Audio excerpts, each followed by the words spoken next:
Born into ancient money, Elias Rothschild came from a family that had amassed early 20th century oil-based riches. From his early years, Elias was trained to run the family company, attending top universities and mingling with the offspring of other affluent families. But Elias yearned to create his own empire, not just to preserve the riches of his family. Fresh out of Harvard Business School at 25, Elias made his first real estate investment in a rundown apartment building in Los Angeles. Where others perceived ruin, Elias saw opportunity. He remodeled the structure, increased the rent, and turned it for a good profit. This became his way of life. In over 3 decades, Elias developed Rothschild Real Estate into among the biggest property development corporations on the West Coast. Only Elias's ruthlessness matched his business acumen. Known for his aggressive strategies, he often bought out small property owners with a mix of attractive offers and subtly expressed threats, knowing he expected nothing less than excellence. His staff both feared and admired him in equal measure. Elias's taste in the better things in life developed along with his riches. He spent his time between a Bel Air estate and a seaside property in Malibu, drove the newest expensive automobiles, and collected rare wines. But as Elias neared his 6th decade, he discovered he was becoming more and more alone, despite all his achievements. After 10 years, his first marriage to Vivian Astor had broken down in a nasty divorce. Vivian blamed Elias's workaholic habits and emotional inaccessibility for the breakup. After only 2 years, a second marriage to former model Adriana Kovac came apart in another expensive divorce. Elias therefore swore off marriage, choosing to date a succession of younger ladies drawn to his riches and influence instead. Elias first came across the realm of sugar, dating around this time. Here, he saw a configuration that fit him exactly. Young, attractive ladies ready to provide friendship and intimacy in return for money.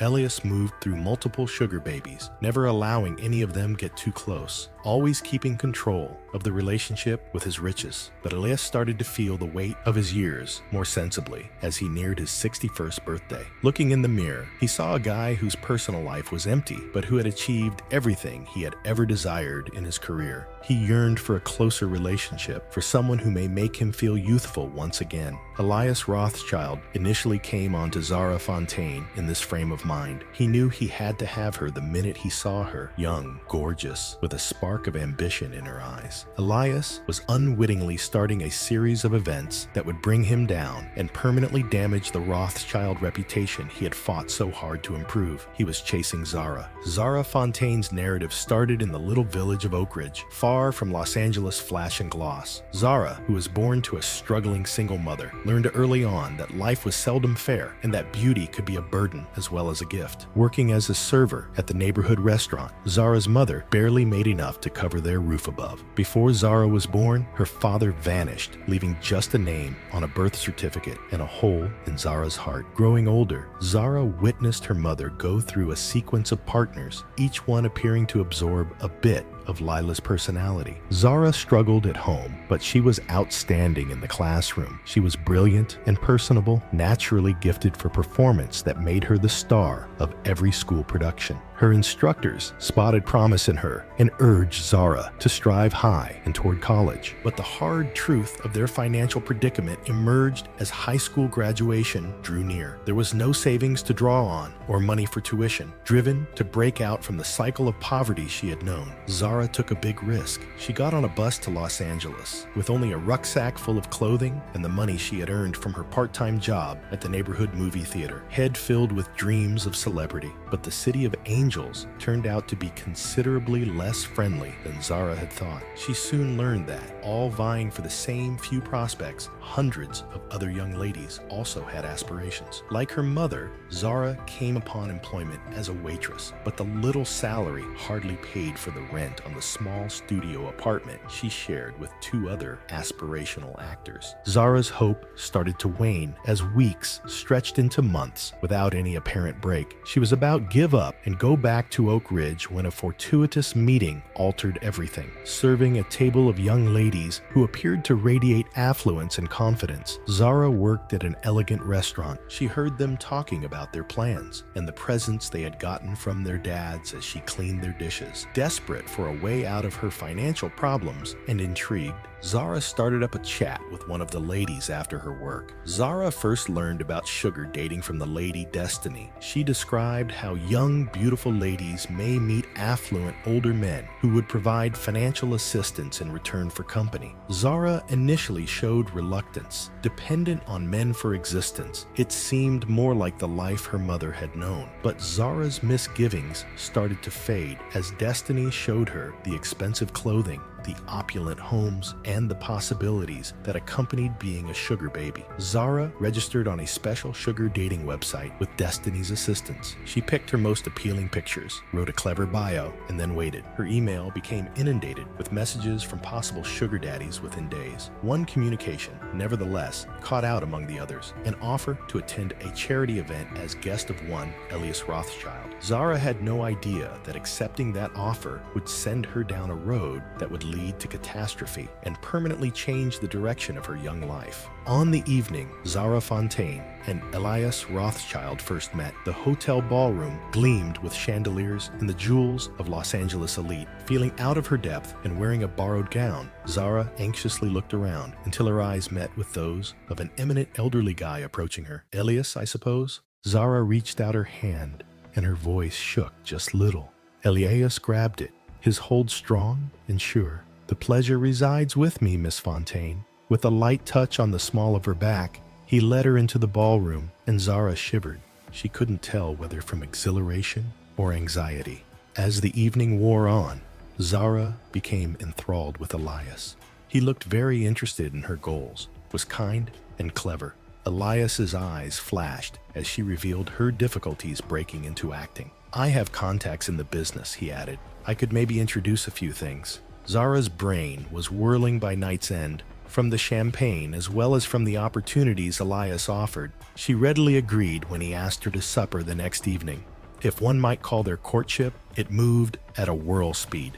Elias wasted no time, giving Zara presents and experiences she'd only dreamt about. He brought her a key to a West Hollywood luxury condominium 1 week after their first encounter. "If you're going to follow your work," he said, "you have to find a suitable area to live." Designer clothing piled in Zara's new wardrobe as she peered in wonder at the roomy, sunny quarters. Elias's black American Express card ended up in her wallet for emergencies, while a shining sports automobile waited in her assigned parking lot. With Elias as her fairy godfather, rendering every request, Zara felt as if she had entered a fairy tale. But fairy stories can have a sinister side, and Zara would soon learn the cost of Elias's charity. Every gift he gave, every chance he presented, the unseen threads tying her to him became more robust. Beginning to set her calendar, Elias insisted she be free whenever he phoned. He questioned her friendships, especially those of young guys. His jealousy was barely hidden behind worries about her reputation. Driven by her new way of life and appreciative of Elias's help, Zara first dismissed these warning signals. She wouldn't really understand the actual cost of letting Elias Rothschild into her life until much later. Zara Fontaine thought she was living a dream for the first few months, opening doors she never would have thought imaginable. Elias Rothschild brought her to powerful figures in the entertainment business and sponsored her acting training at the renowned Theater and Film Institute. Elias arranged the royal suite at the Ritz for their first big vacation together to Paris. Zara, who had never left the United States, was astounded by the opulence and past all around her. Elias startled her with a Cartier love bracelet as they walked down the Seine, skillfully fastening it around her wrist. "This, my darling," he muttered, his eyes fierce, "represents our relationship. I want you never to take it off." From Paris, they flew to the Maldives, where they lounged in an overwater house. The glistening clean waves and the schools of vibrant fish swimming under their glass floor delighted Zara. As they ate freshly caught seafood in the evenings, Elias delighted her with tales of his corporate victories, and Zara found herself pulled into his world of power and high-stakes negotiations. Zara changed back in Los Angeles. That small-town Oregonian girl was gone. A polished, intelligent young lady in her position attracted attention wherever she went. Showing her around at trade gatherings, Elias relished in presenting her as "my Zara" to his friends and business partners. For Zara, the attention was sedative. She started depending on Elias for emotional affirmation as much as for financial assistance. His approval became first priority, his displeasure disastrous. Elias was the first person she phoned when she got her first little part in a television show, anxious for his compliments. Regarding Elias,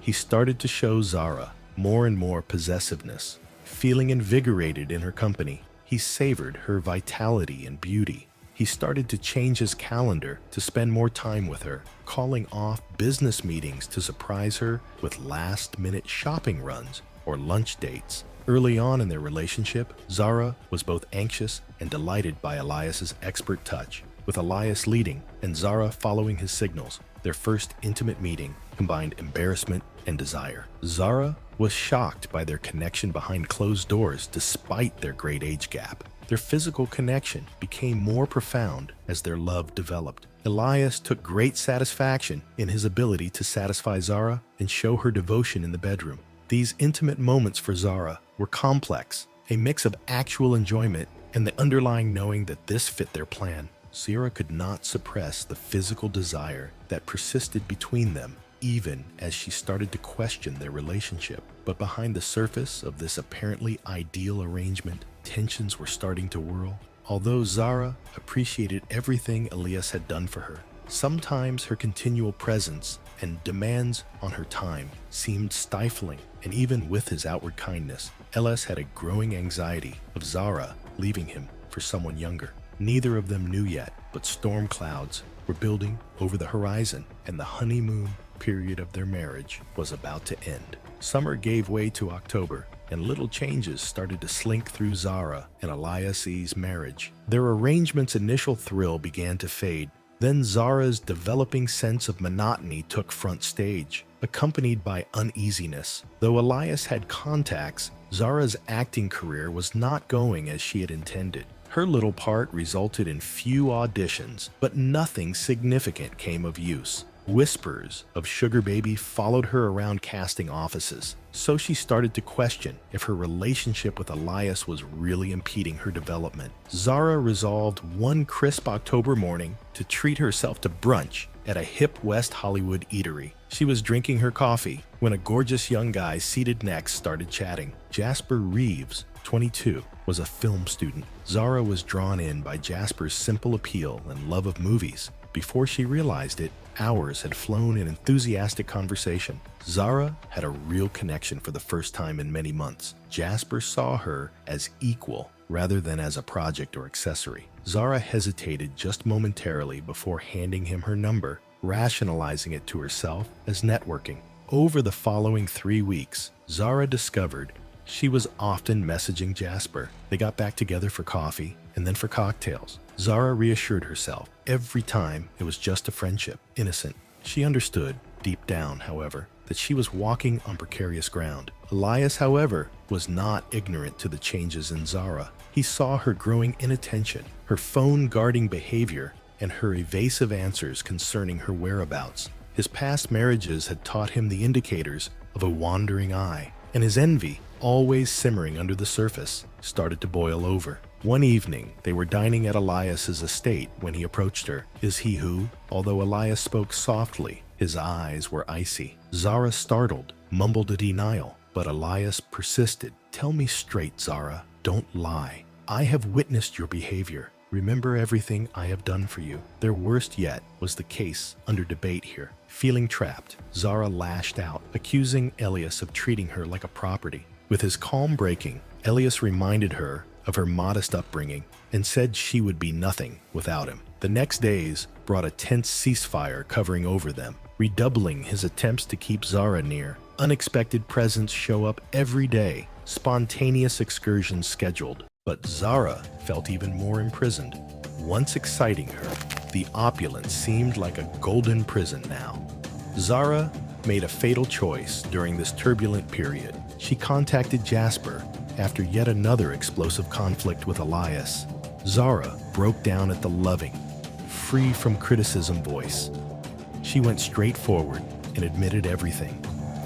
Her calendar with Elias, her mounting discontent, her anxiety over leaving. Jasper listened intently, then offered a solution that would transform everything. Set him aside. Come with me. We will sort things out together. Terror and excitement mixed together as Zara hung up the phone. She understood what she had to do, but she had no concept of the lethal consequences her choice would start. The day Zara chose to leave, Elias dawned bright and clear, a far cry from the conflict raging within her. She had spent the evening carefully choosing objects that belonged to her from before Elias, filling a little suitcase and leaving behind fine clothing and costly presents. Her tears smudged the ink as she wrote a message outlining her choice. Her fingers trembled. Zara had intended to go when Elias was at work. Steering clear of conflict, she doubted her own strength to manage, but it swung open as she moved near the West Hollywood Apartments entrance, showing Elias, usually calm. His visage was a mask of anger and anguish. His voice was low and lethal. As Zara understood, he must have had her followed, must have known about her intentions. Her heart surged. She straightened her spine, drawing every last bit of bravery. I am going. This is not working anymore. The ensuing verbal struggle rocked the basis of their partnership. Angry and appealing alternately, Elias accused Zara of manipulating him and then begged her to remain. He vowed to support her career, free from ties, to change, to provide her greater autonomy. He used threats when that didn't work. He hissed, "You never work in this town again. I will make sure of that." Zara held her ground in face of anxiety. She told Elias about Jasper, about her desire to have a regular life and discover love with someone her own age. She saw Elias's visage deepen with every syllable, his hands closing into fists at his sides. Desperate to make her remain, Elias clutched Zara's arm with a terrible tightness in a final effort. "You are erasing a mistake," he replied. "Nothing without me would be you. Not one person will ever love you the way I do." Zara wavered for a split second. Her almost overpowering anxiety of the unknown and of losing what she had acquired almost drove out all else. Then she considered Jasper, of the potential of a life lived on her terms. She jerked her arm away with a power she was not sure she had. "Goodbye, Elias," she insisted, passing him and out the door. Zara saw not the shift on Elias's face as the door closed behind her. The anguish and resentment vanished, replaced by a cold, mechanical gaze. Elias Rothschild made a terrible choice in that instant. As he saw the lady he thought loved walk out of his life, should he be deprived of Zara, none else would. Days after Zara left, Elias Rothschild's estate turned into a fortress of loneliness. He missed meetings, answered calls, withdrew into a black world of booze and passion. Images of Zara and Jasper's arms tore across his head. Once his delight, her laughter now reminds him of suffering. Elias's thoughts moved from self-pity to vengeance when the first shock passed off.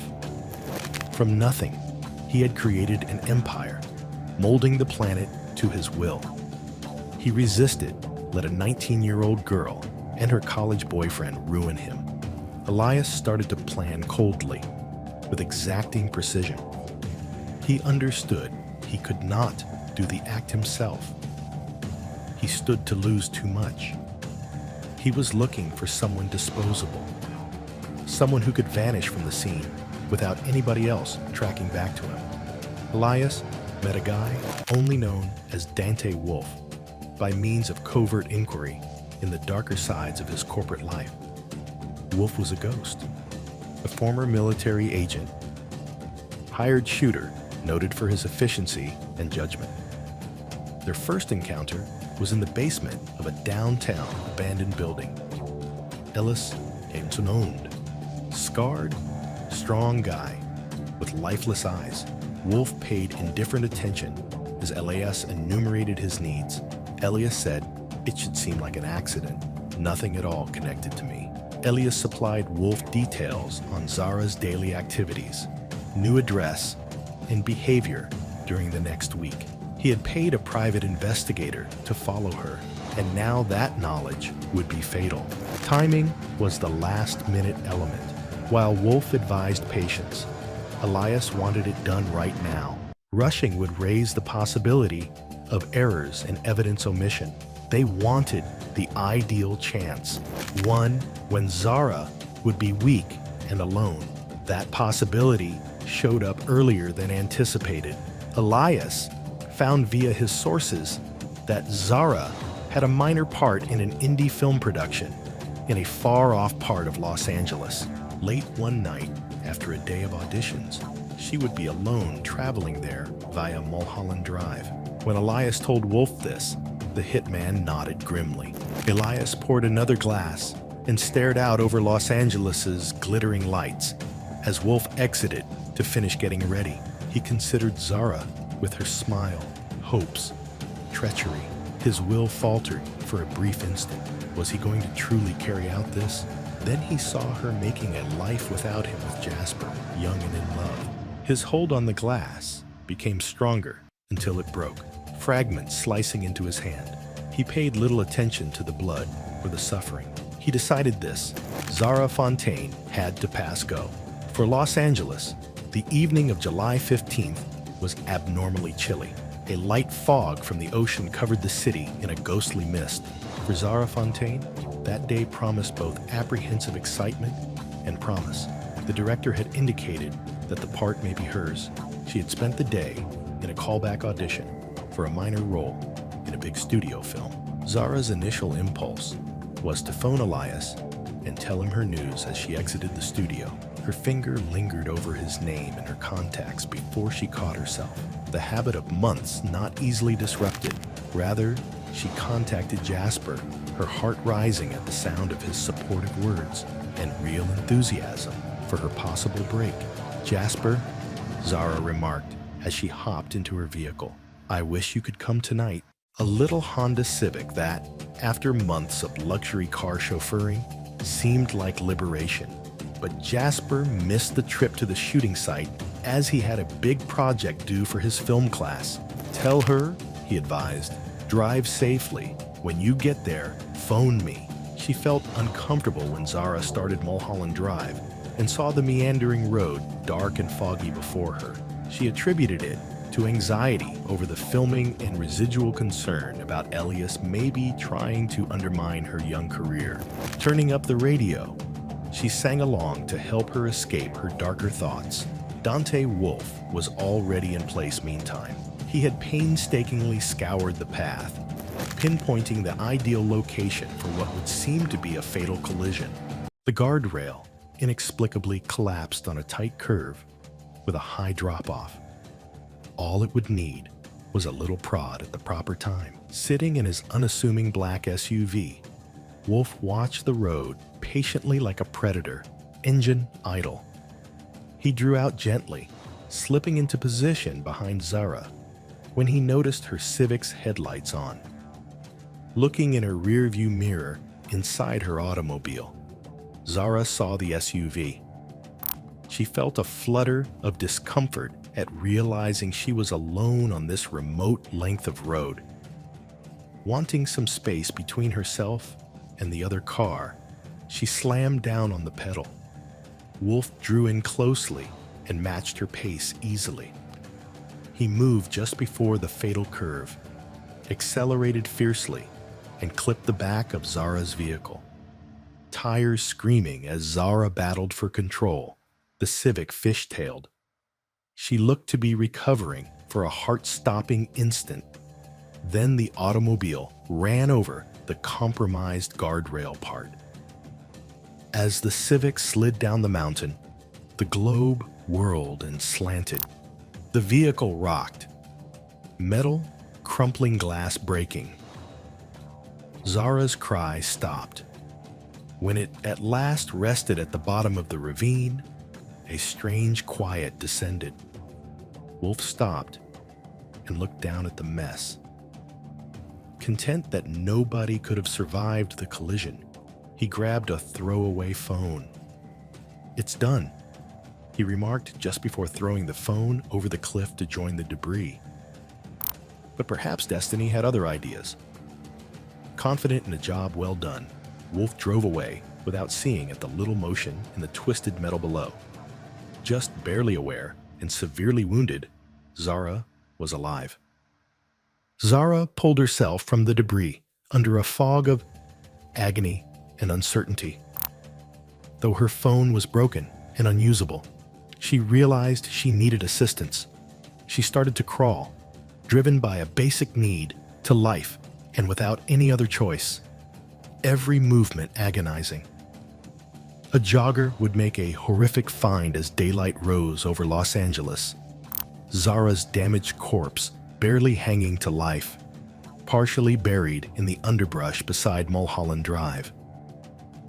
Arriving at the site as the first ray of sunshine was peeking through the morning mist, Detective Imogen Watson began off an inquiry that would uncover the sinister mysteries underlying her accident and reveal the lethal obsession of one of Los Angeles's most powerful men. Rising in the LAPD, Watson was well known for her sharp eye and unrelenting search of the truth.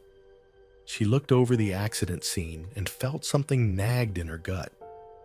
The skid tracks on the road, the railing damage, it all appeared too orderly, too flawless for a basic collision. Her misgivings became stronger when she heard the name of the victim, Zara Fontaine, amazingly still alive, but in serious condition, appeared in the gossip pages. For months, newspapers had fed on her romance with Elias Rothschild. Watson couldn't get rid of the impression that there was more to this tale, even while Zara battled for her life. The investigator stopped first at the hospital. Zara was in a medically induced coma, but the physicians gave vital information. Her injuries, they noted, did not fit a straightforward vehicle collision pattern. Her arms revealed defense scars that suggested a fight had followed the first hit. Watson then set out to interview Jasper Reeves, the last known person to have communicated with Zara. Distressed, the young film student blamed herself for not riding with her on the journey. He expressed Zara's worries about Elias, her worries that he could attempt to discredit her career after she left him. Equipped with this knowledge, Watson focused on Ellis Rothschild. When asked, the couple put on a cool front that revealed shock and grief at Zara's accident. But Watson noted the way his fist tightened, the flutter of something black behind his eyes as he spoke Zara's name. Watson and her colleagues found a trail of evidence as the inquiry developed.